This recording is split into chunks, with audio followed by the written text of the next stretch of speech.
Dry fruit biscuit ಮಾಡಲು ಬೇಕಾದ ಸಾಮಗ್ರಿಗಳು: ಮೈದಾ, ಸಕ್ಕರೆ, ತುಪ್ಪ, ಬೆಣ್ಣೆ, ಬೇಕಿಂಗ್ ಪೌಡರ್, ಬೇಕಿಂಗ್ ಸೋಡಾ, ಉಪ್ಪು, ಏಲಕ್ಕಿ, ಬಾದಾಮ್ ಮತ್ತು ಪಿಸ್ತಾ. 1 ಬೌಲ್ ಸಕ್ಕರೆಗೆ 2 ಏಲಕ್ಕಿಯನ್ನು ಹಾಕಿ ಪೌಡರ್ ಮಾಡಿಕೊಳ್ಳಿ.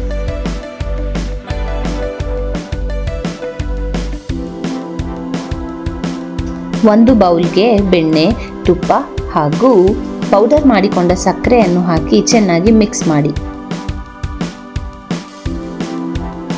ಈಗ ಉಳಿದ ಪದಾರ್ಥಗಳನ್ನು ಹಾಕಿ ಚೆನ್ನಾಗಿ ಮಿಕ್ಸ್ ಮಾಡಿ.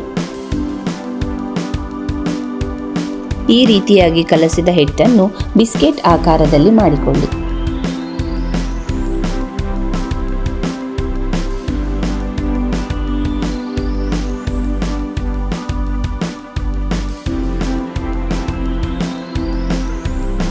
ನಂತರ ಒಂದೊಂದೇ ಬಿಸ್ಕೆಟ್ ಅನ್ನು ಏರ್ ಫ್ರೈಯರ್ನಲ್ಲಿ ಇಟ್ಟು 10 ನಿಮಿಷ ಬೇಯಿಸಿ.